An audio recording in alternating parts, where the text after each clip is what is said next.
श्री गुरुदेव दत्त श्री स्वामी समर्थ। प्रिय भक्तांनो, आजचा संदेश तुमच्यापर्यंत स्वामींचा आशीर्वाद पोहोचवणार आहे। तुमच्या आयुष्यातील काही खास क्षणांपैकी हे क्षण आहेत। हा संदेश काही खास लोकांपर्यंत पोहोचतो ज्यांच्या आयुष्यात आता बदल होणार आहेत। आपले श्री स्वामी समर्थ महाराज आणि त्यांची अदृश्य शक्ती यांनी एकत्र येऊन तुमच्यासाठी हा क्षण आणला आहे। अशा प्रकारचे बोलावणे खूप कमी लोकांना येते। जर तुम्ही हे ऐकत असाल तर समजून घ्या, तुम्ही अशा काही खास लोकांपैकी आहात ज्यांच्या आयुष्यात अशक्य वाटणाऱ्या गोष्टी आता काहीच दिवसात शक्य होणार आहेत। हा व्हिडिओ अर्धवट सोडू नका, कारण हे शब्द नाहीत तर ही ऊर्जा आहे। ही ऊर्जा तुमच्या आयुष्याची दिशा बदलू शकते। जर तुम्ही हा व्हिडिओ संपूर्ण ऐकलात तर तुम्ही आतापर्यंत ज्या गोष्टींची स्वामींकडे मागणी करत होता त्या आज पूर्ण होतील। आता तुम्ही तुमच्या आयुष्याच्या एका निर्णायक वळणावर उभे आहात। हे वळण तुम्हाला सुखाकडे, समृद्धीकडे घेऊन जाणार आहे। आज एक चमत्कारिक शक्ती तुम्हाला सांगत आहे, आता बास, तुमचे रडण्याचे दिवस संपले, तुमचे आता आनंदाचे दिवस सुरू होणार आहेत। येत्या काही दिवसात तुमच्या आयुष्यात असे चमत्काराचे दिवस येतील ज्याची तुम्ही कधीही अपेक्षा केली नसणार। प्रिय भक्तांनो, तुमच्या सोबतही असं घडतंय का की एखादी जुनी आठवण पुन्हा पुन्हा येते, चांगले स्वप्न पडतायत, एखाद्या नावाचा वारंवार उल्लेख होतोय, सतत कुठे ना कुठे तुम्हाला स्वामींचा फोटो निदर्शनास येतोय, चांगली गाणी तुमच्या कानावर पडतायत, तर समजून घ्या, हे काही असंच होत नाही। ही खास चिन्हे आहेत जी तुम्हाला दर्शवतायत की थोड्याच दिवसात तुमच्या आयुष्यात चमत्कार होणार आहे। प्रिय भक्तांनो, असे समजा की आता स्वामींनी तुमची दखल घेतली आहे। पुढील काही दिवसात तुम्हाला चांगल्या गोष्टी कानावर पडतील, लोक तुमच्या मदतीसाठी उभे राहतील, अनेक दिवसांपासून मनात साठवून ठेवलेली इच्छा पूर्ण होण्याचे मार्ग दिसू लागतील। म्हणून तुमचे डोळे आणि मन उघडे ठेवा आणि ऐकत राहा, कारण हा व्हिडिओ खास तुमच्यासाठी आहे। तुमच्या आयुष्यात जे काही चांगले घडेल ते योगायोग नसून ते स्वामींनी तुम्हाला दिलेले आशीर्वाद असणार आहेत। हे खास क्षण स्वामींनी तुमच्यासाठी निर्माण केले आहेत। ज्या दिवशी तुमचा जन्म झाला तेव्हापासून स्वामी तुमच्या प्रत्येक श्वासावर, प्रत्येक पावलावर, प्रत्येक निर्णयावर नजर ठेवून आहेत। म्हणूनच आज स्वामींनी तुमच्यापर्यंत हा संदेश पाठवला आहे। प्रिय भक्तांनो, तुम्ही अशा बदलासाठी तयार आहात का जे फक्त तुमचे जीवनच बदलणार नाही तर तुमच्या आत दडलेली ऊर्जा बाहेर काढेल, तुम्हाला यशाकडे, प्रगतीकडे नेणारे मार्ग खुले करेल। विश्वास ठेवा, तुम्ही त्या लोकांपैकी आहात ज्यांच्यासाठी चमत्कार लिहून ठेवलेले आहेत। तुम्ही कितीतरी वेळा विचार केला असेल की मला माझ्या मेहनतीचे फळ कधी मिळणार, मी इतकी प्रार्थना करतो तरीही सर्व काही थांबले आहे, माझी प्रार्थना देवापर्यंत पोहोचत नाही का? पण लक्षात घ्या, तुमच्या मार्गावर आलेला प्रत्येक विलंब तुम्हाला थांबवण्यासाठी नाही तर तुम्हाला अधिक मजबूत बनवण्यासाठी होता। तुम्हाला जर सहज सर्व गोष्टी मिळत गेल्या असत्या तर तुम्ही आता ती व्यक्ती नसता जी आता तुम्ही आहात। हे विचार तुमच्या जीवनाला प्रकाश देणारे आहेत। आपण प्रत्येक जण आपल्या मनात काहीतरी सहन करत राहतो, काहीतरी विचार जागे ठेवतो आणि त्या एका विश्वासावर जगत राहतो की कधीतरी सर्व काही ठीक होईल। आपण कित्येक वेळा आयुष्यात काही बोलू शकत नाही कारण आपल्याला वाटतं आपलं कोणी ऐकून घेत नाही। आपण सगळं मनात ठेवतो, दुःख, राग, अपेक्षा, सर्व काही मनात ठेवून जगत असतो। बाहेरून जरी आपण शांत दिसत असतो तर आतून मात्र विचारांचा डोंगर आपल्या मनात साठलेला असतो। आपण रोजच्या जीवनात आपली कामे करत राहतो, हसतो, इतरांशी बोलतो, पण आपल्या मनात आपले विचार चालूच असतात। आपण सतत विचार करतो, या गोष्टी कोणाला सांगाव्या, कोण माझं ऐकून घेईल, आणि हाच प्रश्न आपल्याला थांबवून ठेवतो। कुठेतरी मनाच्या एका कोपऱ्यात आपल्याला विश्वास असतो की आज नाही तर उद्या माझ्यासोबत सर्व काही नीट होणार आहे, आणि तोच विश्वास आपल्याला आज इथपर्यंत घेऊन आलेला आहे। कारण सहन करायला फक्त संयम नाही तर विश्वासही लागतो, आणि हाच विश्वास आपल्याला रोज नवीन कामे करायला, पुन्हा प्रयत्न करायला, हसत पुढे जायला मदत करतो. तुमच्या मनात कितीही वादळ असली, कितीही अंधार पसरला असला, तरीही आजचा क्षण हा तुमच्यासाठी नवीन सुरुवातीचा असणार आहे. तुमचं दुःख, तुमच्या मनातली भीती आज तुम्ही स्वामींकडे सोडून द्या. कारण स्वामी आता तुम्हाला अशा मार्गावर नेतील जिथे तुम्हाला सर्व प्रश्नांची उत्तरे मिळणार आहेत. जे ऐकायला सज्ज आहेत त्यांच्यासाठी हा क्षण आयुष्य बदलणारा आहे. आजची ही वेळ, हा क्षण तुमच्यासाठीच थांबला आहे. आज फक्त बाहेरूनच नाही तर मनातून सुद्धा बदल होणार आहेत. तुम्ही कित्येक दिवसांपासून वाट पाहताय, कधी तुमची योग्य वेळ येईल आणि कधी परिस्थिती तुमच्या बाजूने उभी राहील. आज ती प्रतीक्षा संपली आहे, कारण ही वेळ तुम्हाला सुखा समाधानाकडे घेऊन आलेली आहे. प्रिय भक्तांनो, ज्याप्रमाणे एखादं झाड वादळ सहन करतं पण त्यांची मुळे मजबूत होतात, वादळाने काही पाने गळून जातात पण झाड नव्याने पुन्हा आपल्याला फुलवून घेतं, त्याचप्रमाणे तुमच्या आयुष्यात आलेली वादळे तुम्हाला नष्ट करू शकली नाहीत. तुम्ही थांबला आहात, पण तुम्हाला उभारी देण्यासाठी आज स्वामींचा आशीर्वाद तुम्हाला मिळालेला आहे. आता तुम्ही घेतलेला लहान निर्णय, छोटीशी कृती तुमचं संपूर्ण आयुष्य बदलून टाकू शकते. आणि आजपासून जे तुम्ही नवीन निर्णय घ्याल ते तुमच्या आयुष्याला नवीन वळण देणार आहेत. प्रिय भक्तांनो, आज तुमच्या मनातील आवाजाला ऐका, जे तुम्हाला सांगतंय, उठा, प्रयत्न करा, आपलं यश आपल्यापर्यंत नक्कीच पोहोचणार आहे. ही वेळ तुमच्यासाठीच थांबली आहे. तुमच्या प्रवासाची दिशा बदलण्याची ताकद तुमच्या हातात आहे. आतापर्यंत तुम्ही ज्याचा अनुभव घेतला त्यातून तुम्हाला शहाणपण मिळालं आहे आणि आता ते शहाणपण तुम्हाला तुमच्या मार्गावर नेईल. तुम्ही आतापर्यंत कितीही कठीण काळातून गेला असाल, पण आजचा दिवस तुमच्यासाठी नव्याने आलेला आहे. सूर्य जसा नव्याने दररोज उगवतो तसंच तुमचं जीवन आज नव्याने उगवणार आहे.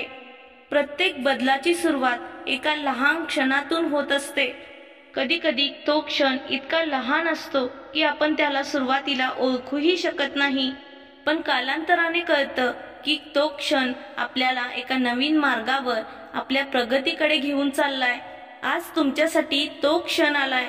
तुम्ही ज्या ठिकाणी उभे आहात तिथून तुम्हाला प्रगतीकडे नेणारे मार्ग खुले झालेले आहेत. प्रिय भक्तांनो, तुम्हाला कधी असं वाटतं का की आज आपलं मन उगाचच आनंदी होत आहे? तुमचं मन तुम्हाला सांगत आहे की आज काहीतरी नवीन होणार आहे. आजचा दिवस तसाच आहे. तुम्ही जे पाऊल उचलाल ते तुम्हाला यशाकडे घेऊन जाणार असेल. हा फक्त नशिबाचा खेळ नाही, तर तुमच्या मनातील निश्चयाचे फळ असणार आहे. भूतकाळात जे काही घडलं त्याने तुम्हाला बरंचसं काही शिकवलं आहे.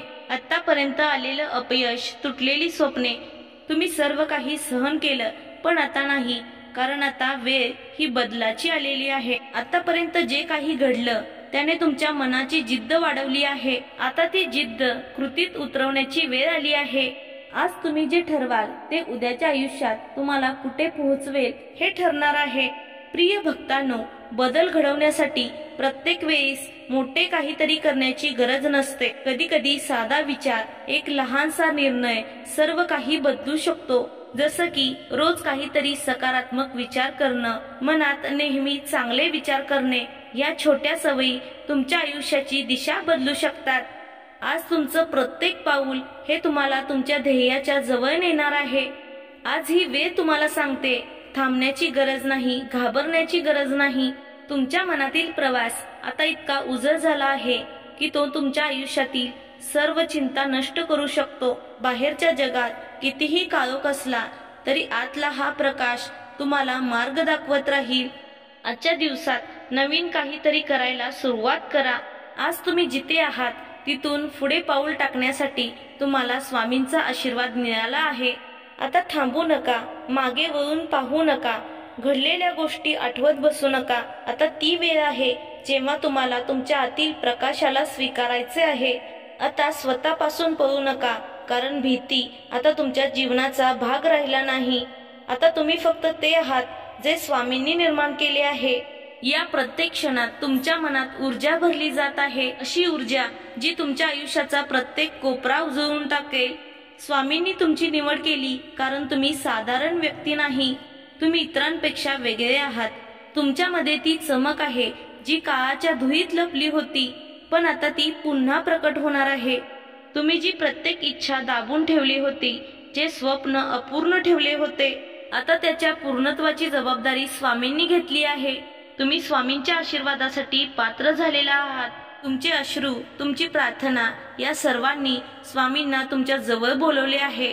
लक्षात ठेवा, तुमची कहाणी अपूर्ण राहणार नाही. तुमचा शेवट दुःखद होणार नाही. तुमचे आयुष्य चमत्कारांनी भरलेले आहे आणि त्या चमत्काराची सुरुवात आता होत आहे. तुम्हाला आलेल्या प्रत्येक अडचणी तुमचे मार्गदर्शन बनलेले आहे. तुम्ही आता जागृत झालेले आहात. तुम्ही केलेली प्रत्येक मेहनत आता तुम्हाला लाभदायक ठरेल. प्रिय भक्तांनो, विचारांनी जे तुमच्या मनात घर केलेले आहे ते आता हलके करा, कारण आता स्वामी समर्थांचा मंत्र सुरू होत आहे. ओम श्री गुरुदत्तात्रय स्वामी समर्थाय आरोग्य धन लाभो नमः. ओम श्री गुरुदत्तात्रय स्वामी समर्थाय आरोग्य धन लाभो नमः. ओम श्री गुरुदत्तात्रय स्वामी समर्थाय आरोग्य धन लाभो नमः. ओम श्री गुरुदत्तात्रय स्वामी समर्थाय आरोग्य धन लाभो नमः. ओम श्री गुरुदत्तात्रय स्वामी समर्थाय आरोग्य धन लाभो नमः. ओम श्री गुरुदत्तात्रय स्वामी समर्थाय आरोग्य धन लाभो नमः. ओम श्री गुरुदत्तात्रय स्वामी समर्थाय आरोग्य धन लाभो नमः. ओम श्री गुरुदत्तात्रय स्वामी समर्थाय आरोग्य धन लाभो नमः. ओम श्री गुरुदत्तात्रय स्वामी समर्थाय आरोग्य धन लाभो नमः. ओम श्री गुरुदत्तात्रय स्वामी समर्थाय आरोग्य धन लाभो नमः. ओम श्री गुरुदत्तात्रय स्वामी समर्थाय आरोग्य धन लाभो नमः. ओम श्री गुरुदत्तात्रय स्वामी समर्थाय आरोग्य धन लाभो नमः. ओम श्री गुरुदत्तात्रय स्वामी समर्थाय आरोग्य धन लाभो नमः. ओम श्री गुरुदत्तात्रय स्वामी समर्थाय आरोग्य धन लाभो नमः. ओम श्री गुरुदत्तात्रय स्वामी समर्थाय आरोग्य धन लाभो नमः. ओम श्री गुरुदत्तात्रय स्वामी समर्थाय आरोग्य धन लाभो नमः.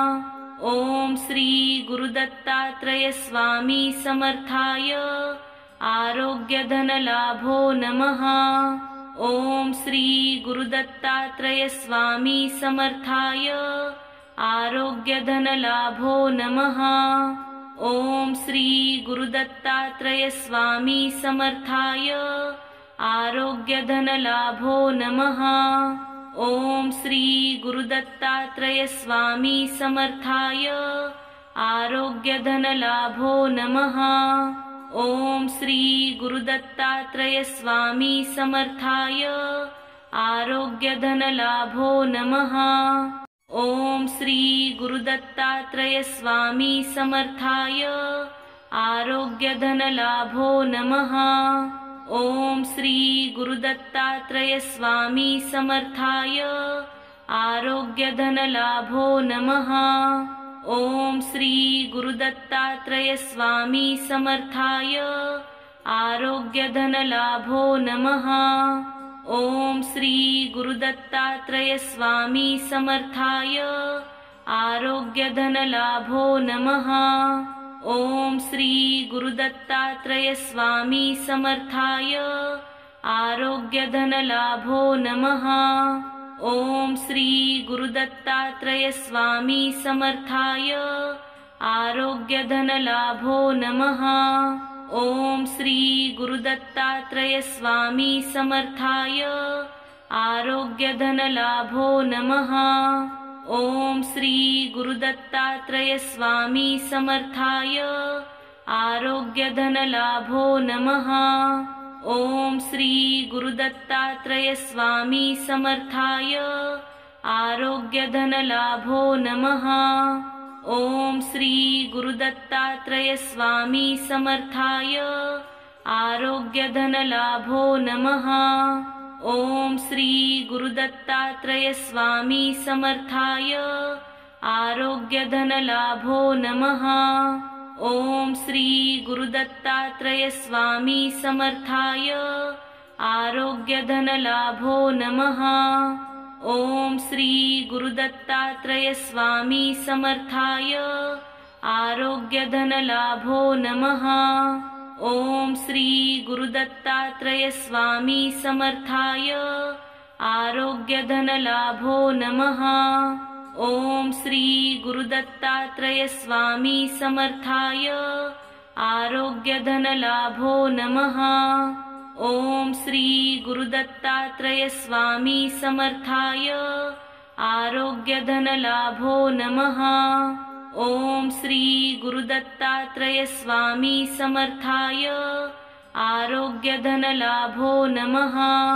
ओम श्री गुरुदत्तात्रय स्वामी समर्थाय आरोग्यधनलाभो नमः। ओम श्री गुरुदत्तात्रय स्वामी समर्थाय आरोग्यधनलाभो नमः। ओम श्री गुरुदत्तात्रय स्वामी समर्थाय आरोग्यधनलाभो नमः। ओम श्री गुरुदत्तात्रय स्वामी समर्थाय आरोग्यधनलाभो नमः। ओम श्री गुरुदत्तात्रय स्वामी समर्थाय आरोग्यधनलाभो नमः। ओम श्री गुरुदत्तात्रय स्वामी समर्थाय आरोग्यधनलाभो नमः। ओम श्री गुरुदत्तात्रय स्वामी समर्थाय आरोग्यधनलाभो नमः। ओम श्री गुरुदत्तात्रय स्वामी समर्थाय आरोग्यधनलाभो नमः। ओम श्री गुरुदत्तात्रय स्वामी समर्थाय आरोग्यधनलाभो नमः। ओम श्री गुरुदत्तात्रय स्वामी समर्थाय आरोग्यधनलाभो नमः। ओम श्री गुरुदत्तात्रय स्वामी समर्थाय आरोग्यधनलाभो नमः। ओम श्री गुरुदत्तात्रय स्वामी समर्थाय आरोग्यधनलाभो नमः। ओम श्री गुरुदत्तात्रय स्वामी समर्थाय आरोग्यधनलाभो नमः। ओम श्री गुरुदत्तात्रय स्वामी समर्थाय आरोग्यधनलाभो नमः। ओम श्री गुरुदत्तात्रय स्वामी समर्थाय आरोग्यधनलाभो नमः। ओम श्री गुरुदत्तात्रय स्वामी समर्थाय आरोग्यधनलाभो नमः। ओम श्री गुरुदत्तात्रय स्वामी समर्थाय आरोग्यधनलाभो नमः। ओम श्री गुरुदत्तात्रय स्वामी समर्थाय आरोग्यधनलाभो नमः। ओम श्री गुरुदत्तात्रय स्वामी समर्थाय आरोग्यधनलाभो नमः। ओम श्री गुरुदत्तात्रय स्वामी समर्थाय आरोग्यधनलाभो नमः। ओम श्री गुरुदत्तात्रय स्वामी समर्थाय आरोग्यधनलाभो नमः। ओम श्री गुरुदत्तात्रय स्वामी समर्थाय आरोग्यधनलाभो नमः। ओम श्री गुरुदत्तात्रय स्वामी समर्थाय आरोग्यधनलाभो नमः। ओम श्री गुरुदत्तात्रय स्वामी समर्थाय आरोग्यधनलाभो नमः। ओम श्री गुरुदत्तात्रय स्वामी समर्थाय आरोग्यधनलाभो नमः। ओम श्री गुरुदत्तात्रय स्वामी समर्थाय आरोग्यधनलाभो नमः। ओम श्री गुरुदत्तात्रय स्वामी समर्थाय आरोग्यधनलाभो नमः। ओम श्री गुरुदत्तात्रय स्वामी समर्थाय आरोग्यधनलाभो नमः। ओम श्री गुरुदत्तात्रय स्वामी समर्थाय आरोग्यधनलाभो नमः। ओम श्री गुरुदत्तात्रय स्वामी समर्थाय आरोग्यधनलाभो नमः। ओम श्री गुरुदत्तात्रय स्वामी समर्थाय आरोग्यधनलाभो नमः। ओम श्री गुरुदत्तात्रय स्वामी समर्थाय आरोग्यधनलाभो नमः। ओम श्री गुरुदत्तात्रय स्वामी समर्थाय आरोग्यधनलाभो नमः। ओम श्री गुरुदत्तात्रय स्वामी समर्थाय आरोग्यधनलाभो नमः। ओम श्री गुरुदत्तात्रय स्वामी समर्थाय आरोग्यधनलाभो नमः। ओम श्री गुरुदत्तात्रय स्वामी समर्थाय आरोग्यधनलाभो नमः। ओम श्री गुरुदत्तात्रय स्वामी समर्थाय आरोग्यधनलाभो नमः। ओम श्री गुरुदत्तात्रय स्वामी समर्थाय आरोग्यधनलाभो नमः। ओम श्री गुरुदत्तात्रय स्वामी समर्थाय आरोग्यधनलाभो नमः। ओम श्री गुरुदत्तात्रय स्वामी समर्थाय आरोग्यधनलाभो नमः। ओम श्री गुरुदत्तात्रय स्वामी समर्थाय आरोग्यधनलाभो नमः। ओम श्री गुरुदत्तात्रय स्वामी समर्थाय आरोग्यधनलाभो नमः। ओम श्री गुरुदत्तात्रय स्वामी समर्थाय आरोग्यधनलाभो नमः। ओम श्री गुरुदत्तात्रय स्वामी समर्थाय आरोग्यधनलाभो नमः। ओम श्री गुरुदत्तात्रय स्वामी समर्थाय आरोग्यधनलाभो नमः। ओम श्री गुरुदत्तात्रय स्वामी समर्थाय आरोग्यधनलाभो नमः। ओम श्री गुरुदत्तात्रय स्वामी समर्थाय आरोग्यधनलाभो नमः। ओम श्री गुरुदत्तात्रय स्वामी समर्थाय आरोग्यधनलाभो नमः। ओम श्री गुरुदत्तात्रय स्वामी समर्थाय आरोग्यधनलाभो नमः। ओम श्री गुरुदत्तात्रय स्वामी समर्थाय आरोग्यधनलाभो नमः। ओम श्री गुरुदत्तात्रय स्वामी समर्थाय आरोग्यधनलाभो नमः। ओम श्री गुरुदत्तात्रय स्वामी समर्थाय आरोग्यधनलाभो नमः। ओम श्री गुरुदत्तात्रय स्वामी समर्थाय आरोग्यधनलाभो नमः। ओम श्री गुरुदत्तात्रय स्वामी समर्थाय आरोग्यधनलाभो नमः। ओम श्री गुरुदत्तात्रय स्वामी समर्थाय आरोग्यधनलाभो नमः। ओम श्री गुरुदत्तात्रय स्वामी समर्थाय आरोग्यधनलाभो नमः। ओम श्री गुरुदत्तात्रय स्वामी समर्थाय आरोग्यधनलाभो नमः। ओम श्री गुरुदत्तात्रय स्वामी समर्थाय आरोग्यधनलाभो नमः। ओम श्री गुरुदत्तात्रय स्वामी समर्थाय आरोग्यधनलाभो नमः। ओम श्री गुरुदत्तात्रय स्वामी समर्थाय आरोग्यधनलाभो नमः। ओम श्री गुरुदत्तात्रय स्वामी समर्थाय आरोग्यधनलाभो नमः। ओम श्री गुरुदत्तात्रय स्वामी समर्थाय आरोग्यधनलाभो नमः।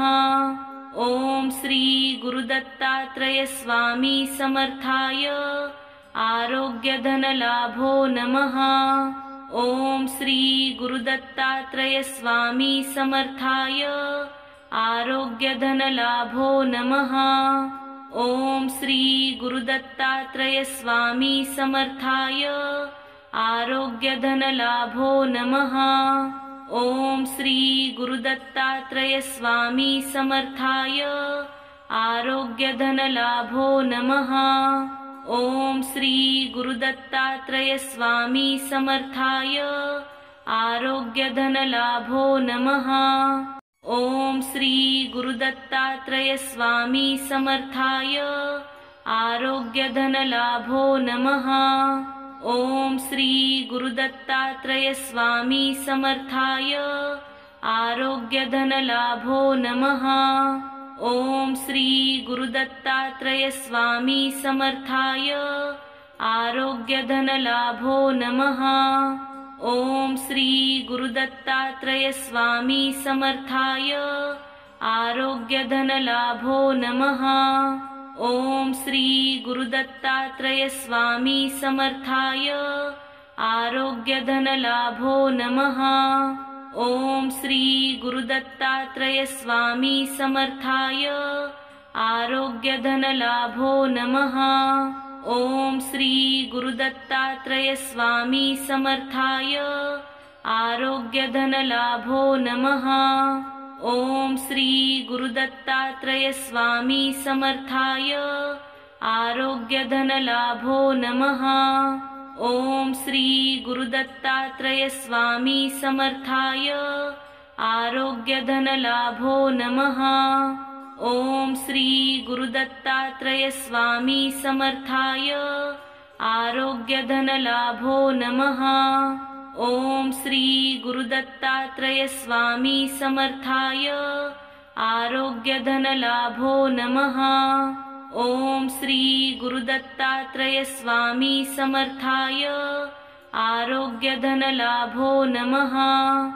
ओम श्री गुरुदत्तात्रय स्वामी समर्थाय आरोग्यधनलाभो नमः। ओम श्री गुरुदत्तात्रय स्वामी समर्थाय आरोग्यधनलाभो नमः। ओम श्री गुरुदत्तात्रय स्वामी समर्थाय आरोग्यधनलाभो नमः। ओम श्री गुरुदत्तात्रय स्वामी समर्थाय आरोग्यधनलाभो नमः। ओम श्री गुरुदत्तात्रय स्वामी समर्थाय आरोग्यधनलाभो नमः। ओम श्री गुरुदत्तात्रय स्वामी समर्थाय आरोग्यधनलाभो नमः। ओम श्री गुरुदत्तात्रय स्वामी समर्थाय आरोग्यधनलाभो नमः।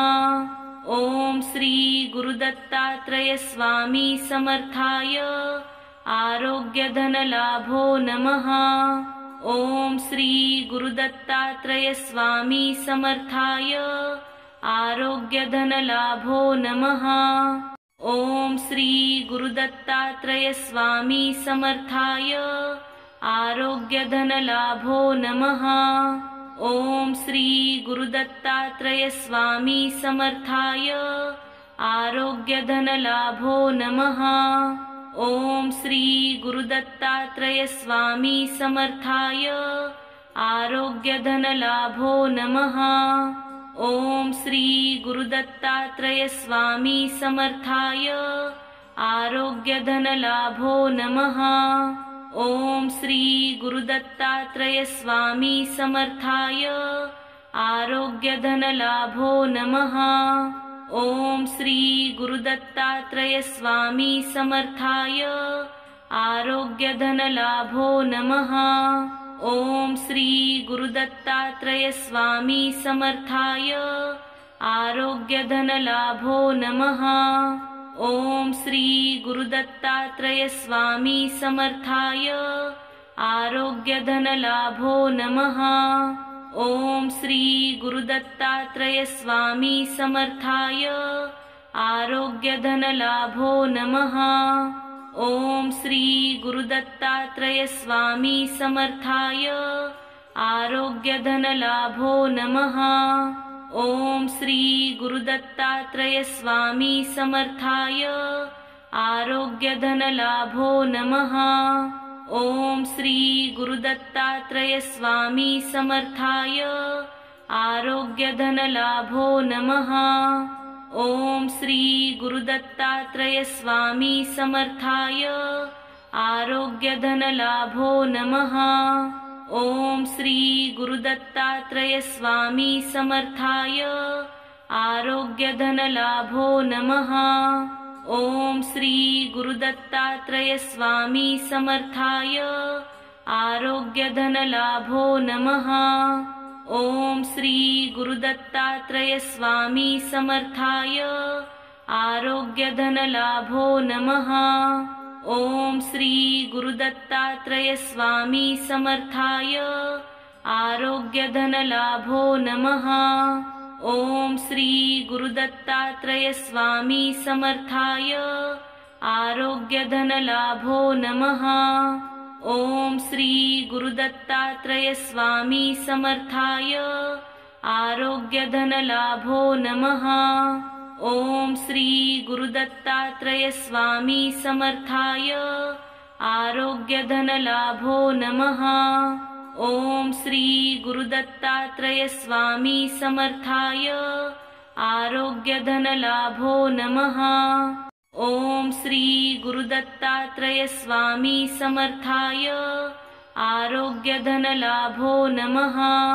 ओम श्री गुरुदत्तात्रय स्वामी समर्थाय आरोग्यधनलाभो नमः।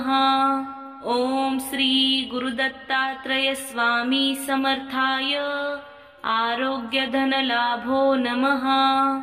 ओम श्री गुरुदत्तात्रय स्वामी समर्थाय आरोग्यधनलाभो नमः। ओम श्री गुरुदत्तात्रय स्वामी समर्थाय आरोग्यधनलाभो नमः। ओम श्री गुरुदत्तात्रय स्वामी समर्थाय आरोग्यधनलाभो नमः।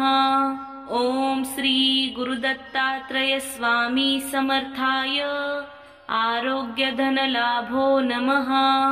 ओम श्री गुरुदत्तात्रय स्वामी समर्थाय आरोग्यधनलाभो नमः। ओम श्री गुरुदत्तात्रय स्वामी समर्थाय आरोग्यधनलाभो नमः। ओम श्री गुरुदत्तात्रय स्वामी समर्थाय आरोग्यधनलाभो नमः। ओम श्री गुरुदत्तात्रय स्वामी समर्थाय आरोग्यधनलाभो नमः। ओम श्री गुरुदत्तात्रय स्वामी समर्थाय आरोग्यधनलाभो नमः। ओम श्री गुरुदत्तात्रय स्वामी समर्थाय आरोग्यधनलाभो नमः। ओम श्री गुरुदत्तात्रय स्वामी समर्थाय आरोग्यधनलाभो नमः। ओम श्री गुरुदत्तात्रय स्वामी समर्थाय आरोग्यधनलाभो नमः। ओम श्री गुरुदत्तात्रय स्वामी समर्थाय आरोग्यधनलाभो नमः। ओम श्री गुरुदत्तात्रय स्वामी समर्थाय आरोग्यधनलाभो नमः। ओम श्री गुरुदत्तात्रय स्वामी समर्थाय आरोग्यधनलाभो नमः। ओम श्री गुरुदत्तात्रय स्वामी समर्थाय आरोग्यधनलाभो नमः। ओम श्री गुरुदत्तात्रय स्वामी समर्थाय आरोग्यधनलाभो नमः। ओम श्री गुरुदत्तात्रय स्वामी समर्थाय आरोग्यधनलाभो नमः। ओम श्री गुरुदत्तात्रय स्वामी समर्थाय आरोग्य धन लाभो नमः। ओम श्री गुरुदत्तात्रय स्वामी समर्थाय आरोग्य धन लाभो नमः। ओम श्री गुरुदत्तात्रय स्वामी समर्थाय आरोग्य धन लाभो नमः। ओम श्री गुरुदत्तात्रय स्वामी समर्थाय आरोग्य धन लाभो नमः। ओम श्री गुरुदत्तात्रय स्वामी समर्थाय आरोग्य धन लाभो नमः। ओम श्री गुरुदत्तात्रय स्वामी समर्थाय आरोग्य धन लाभो नमः। ओम श्री गुरुदत्तात्रय स्वामी समर्थाय आरोग्य धन लाभो नमः। ओम श्री गुरुदत्तात्रय स्वामी समर्थाय आरोग्य धन लाभो नमः। ओम श्री गुरुदत्तात्रय स्वामी समर्थाय आरोग्य धन लाभो नमः। ओम श्री गुरुदत्तात्रय स्वामी समर्थाय आरोग्य धन लाभो नमः। ओम श्री गुरुदत्तात्रय स्वामी समर्थाय आरोग्य धन लाभो नमः। ओम श्री गुरुदत्तात्रय स्वामी समर्थाय आरोग्य धन लाभो नमः।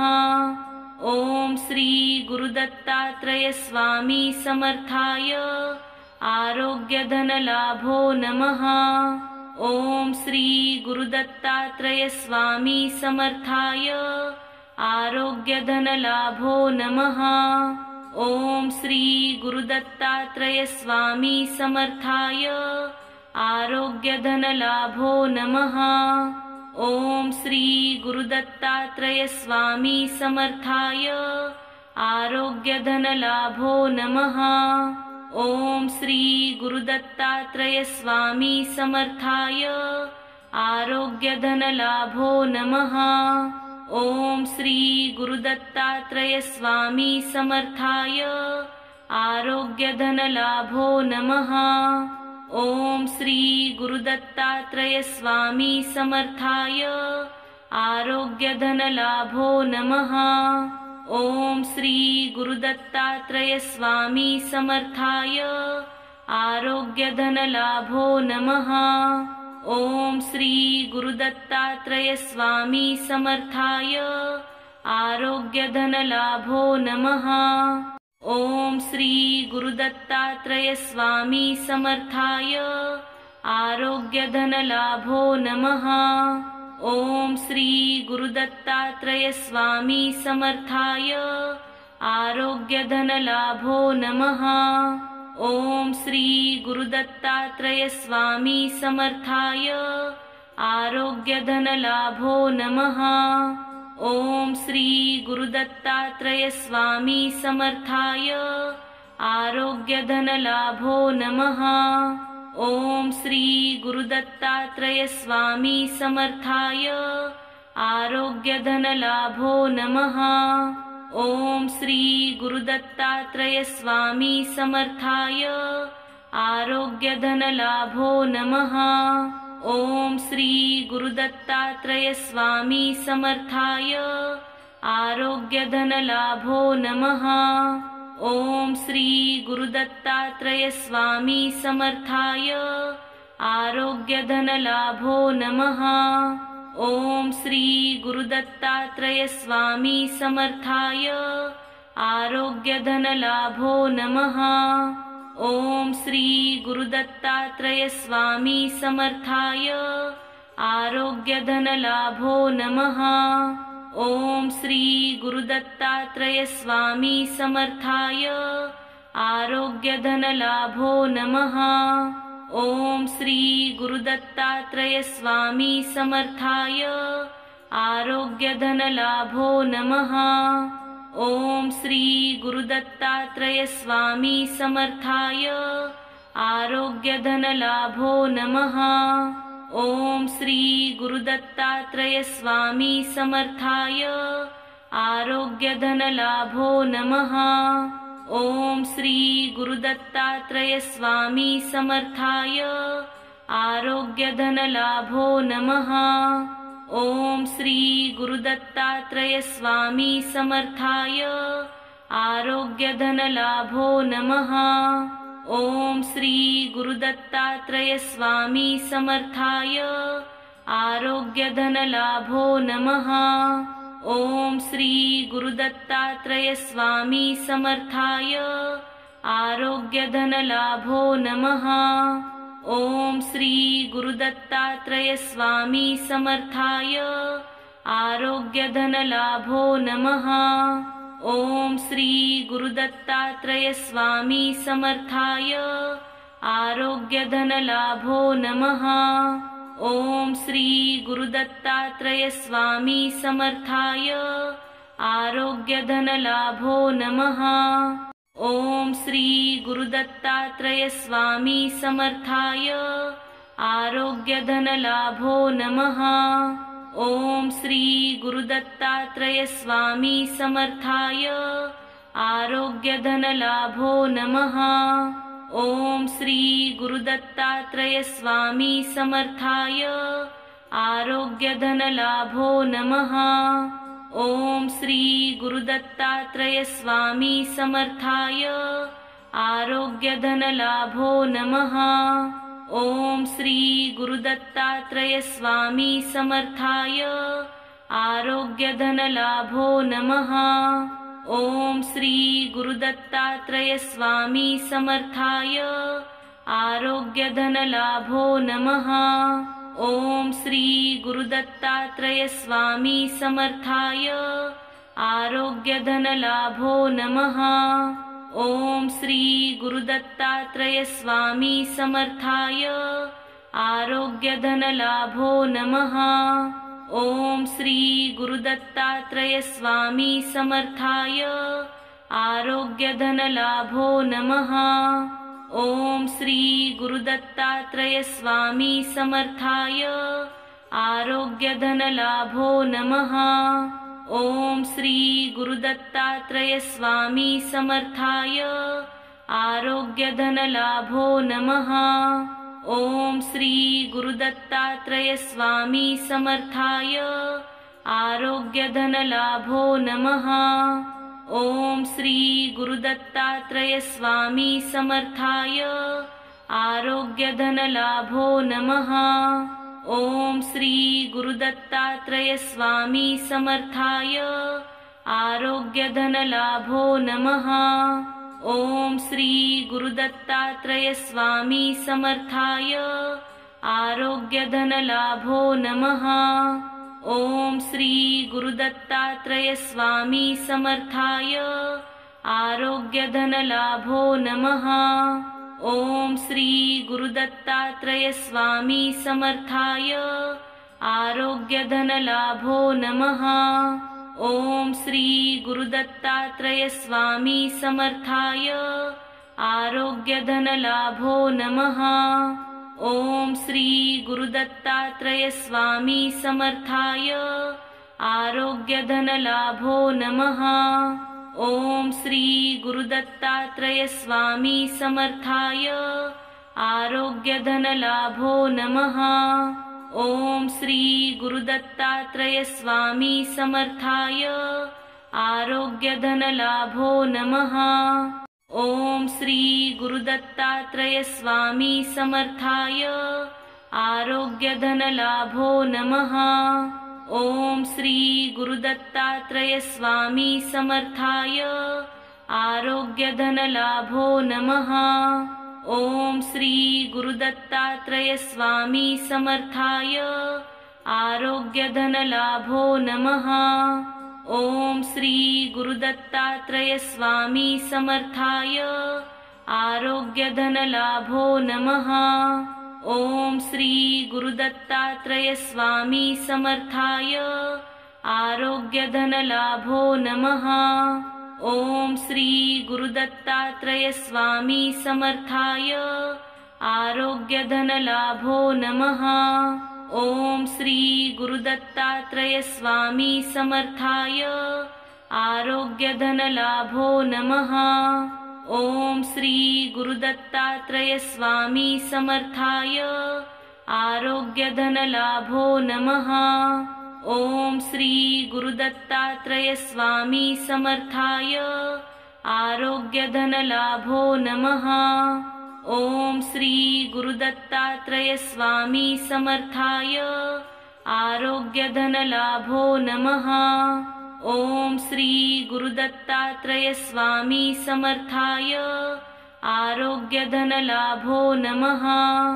ओम श्री गुरुदत्तात्रय स्वामी समर्थाय आरोग्य धन लाभो नमः।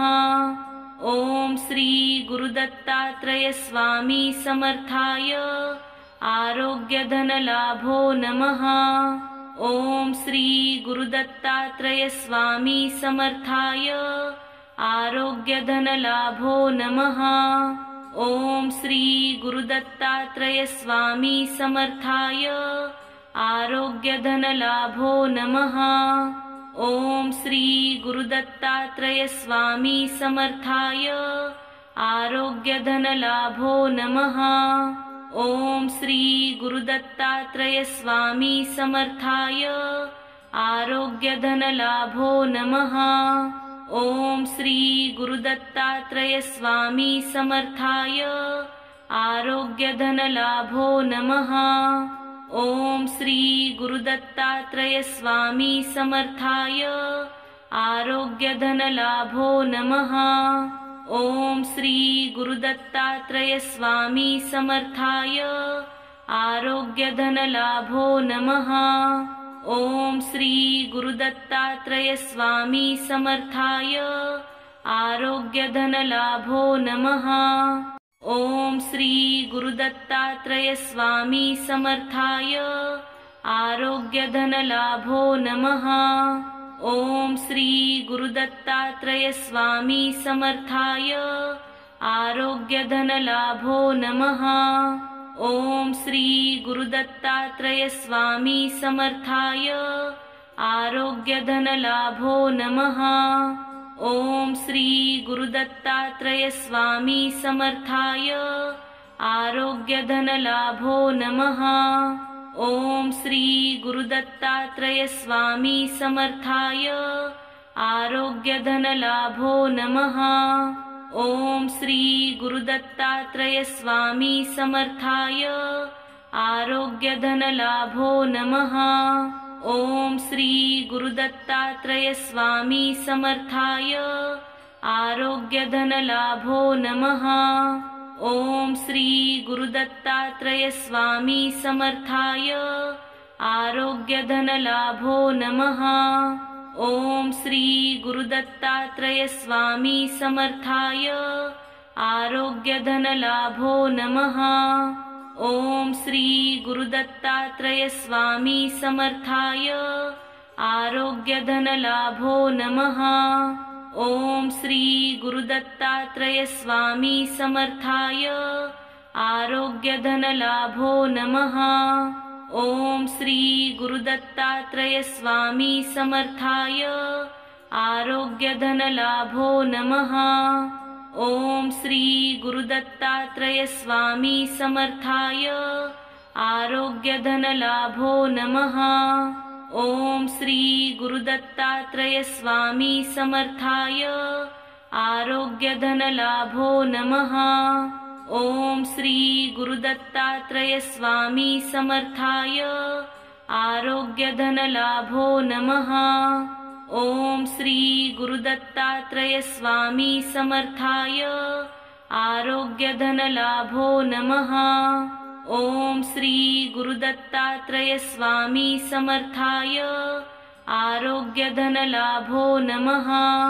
ओम श्री गुरुदत्तात्रय स्वामी समर्थाय आरोग्य धन लाभो नमः। ओम श्री गुरुदत्तात्रय स्वामी समर्थाय आरोग्य धन लाभो नमः। ओम श्री गुरुदत्तात्रय स्वामी समर्थाय आरोग्य धन लाभो नमः। ओम श्री गुरुदत्तात्रय स्वामी समर्थाय आरोग्यधनलाभो नमः। ओम श्री गुरुदत्तात्रय स्वामी समर्थाय आरोग्यधनलाभो नमः। ओम श्री गुरुदत्तात्रय स्वामी समर्थाय आरोग्यधनलाभो नमः। ओम श्री गुरुदत्तात्रय स्वामी समर्थाय आरोग्यधनलाभो नमः। ओम श्री गुरुदत्तात्रय स्वामी समर्थाय आरोग्यधनलाभो नमः। ओम श्री गुरुदत्तात्रय स्वामी समर्थाय आरोग्यधनलाभो नमः। ओम श्री गुरुदत्तात्रय स्वामी समर्थाय आरोग्यधनलाभो नमः। ओम श्री गुरुदत्तात्रय स्वामी समर्थाय आरोग्यधनलाभो नमः।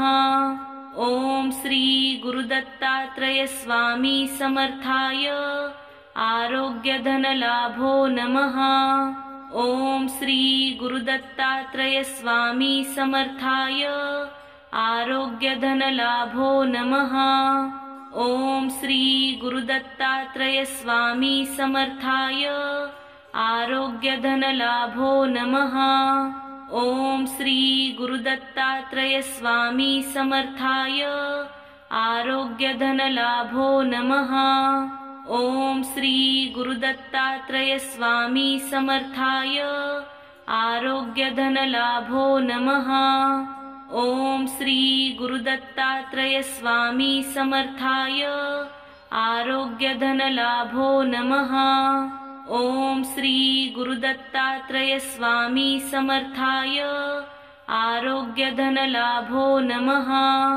ओम श्री गुरुदत्तात्रय स्वामी समर्थाय आरोग्यधनलाभो नमः। ओम श्री गुरुदत्तात्रय स्वामी समर्थाय आरोग्यधनलाभो नमः। ओम श्री गुरुदत्तात्रय स्वामी समर्थाय आरोग्यधनलाभो नमः।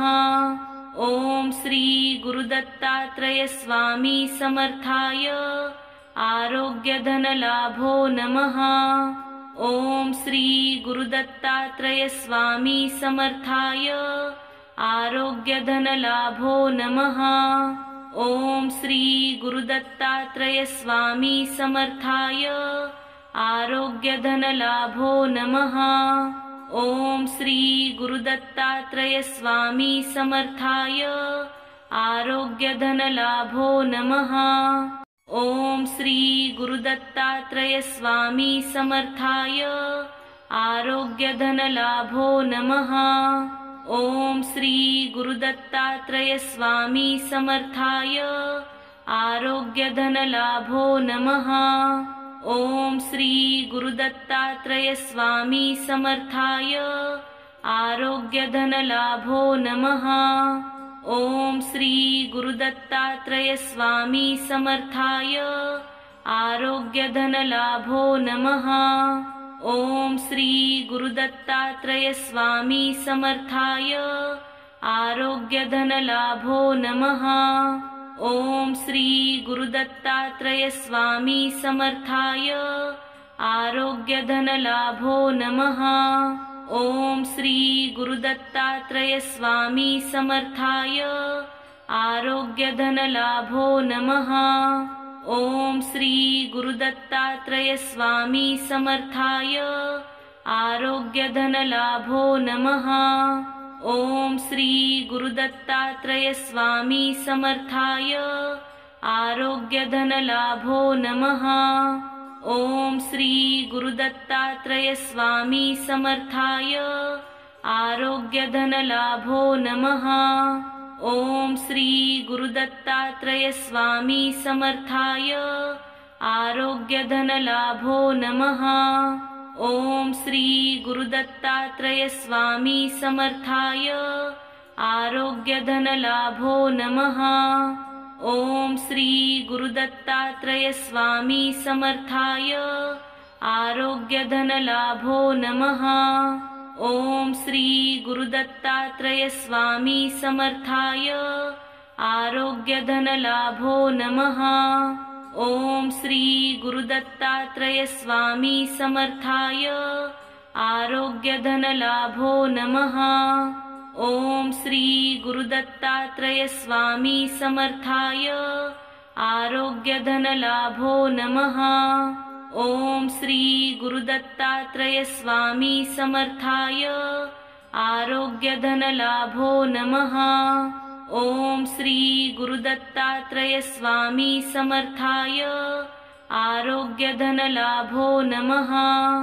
ओम श्री गुरुदत्तात्रय स्वामी समर्थाय आरोग्य धन लाभो नमः। ओम श्री गुरुदत्तात्रय स्वामी समर्थाय आरोग्य धन लाभो नमः। ओम श्री गुरुदत्तात्रय स्वामी समर्थाय आरोग्य धन लाभो नमः। ओम श्री गुरुदत्तात्रय स्वामी समर्थाय आरोग्य धन लाभो नमः। ओम श्री गुरुदत्तात्रय स्वामी समर्थाय आरोग्य धन लाभो नमः। ओम श्री गुरुदत्तात्रय स्वामी समर्थाय आरोग्य धन लाभो नमः। ओम श्री गुरुदत्तात्रय स्वामी समर्थाय आरोग्य धन लाभो नमः। ओम श्री गुरुदत्तात्रय स्वामी समर्थाय आरोग्य धन लाभो नमः। ओम श्री गुरुदत्तात्रय स्वामी समर्थाय आरोग्य धन लाभो नमः। ओम श्री गुरुदत्तात्रय स्वामी समर्थाय आरोग्य धन लाभो नमः।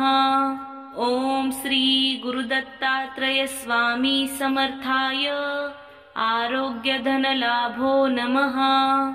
ओम श्री गुरुदत्तात्रय स्वामी समर्थाय आरोग्य धन लाभो नमः। ओम श्री गुरुदत्तात्रय स्वामी समर्थाय आरोग्य धन लाभो नमः।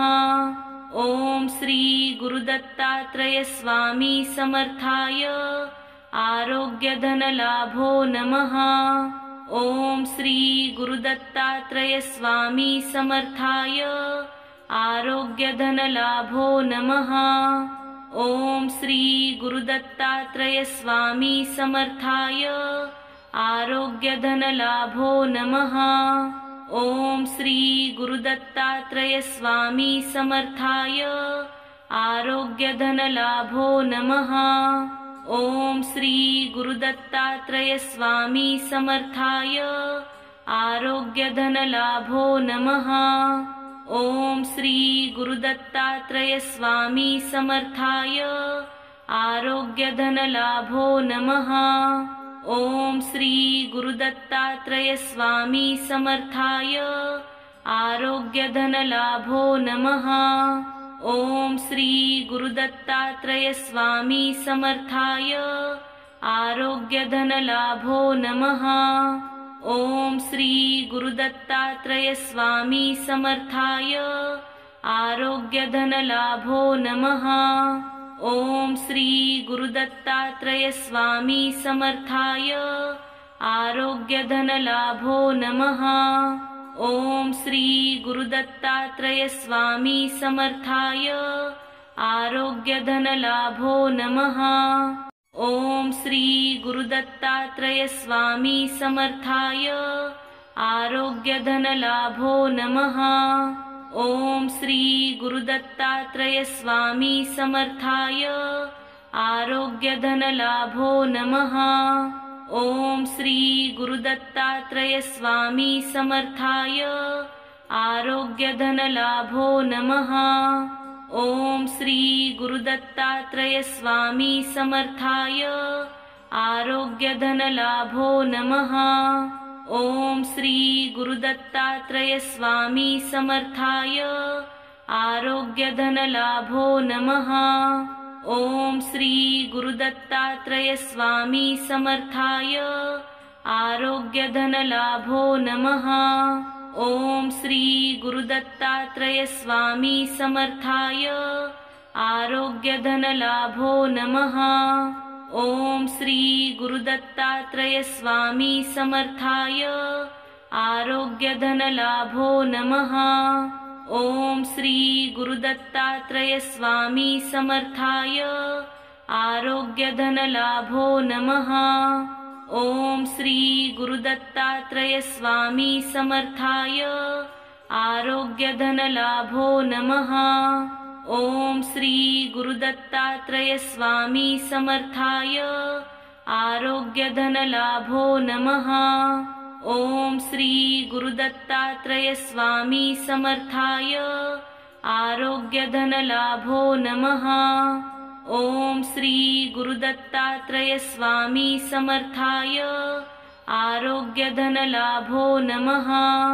ओम श्री गुरुदत्तात्रेय स्वामी समर्थाय आरोग्यधनलाभो नमः। ओम श्री गुरुदत्तात्रेय स्वामी समर्थाय आरोग्यधनलाभो नमः। ओम श्री गुरुदत्तात्रेय स्वामी समर्थाय आरोग्यधनलाभो नमः। ओम श्री गुरुदत्तात्रेय स्वामी समर्थाय आरोग्यधनलाभो नमः। ओम श्री गुरुदत्तात्रेय स्वामी समर्थाय आरोग्यधनलाभो नमः। ओम श्री गुरुदत्तात्रेय स्वामी समर्थाय आरोग्यधनलाभो नमः। ओम श्री गुरुदत्तात्रेय स्वामी समर्थाय आरोग्यधनलाभो नमः। ओम श्री गुरुदत्तात्रेय स्वामी समर्थाय आरोग्यधनलाभो नमः।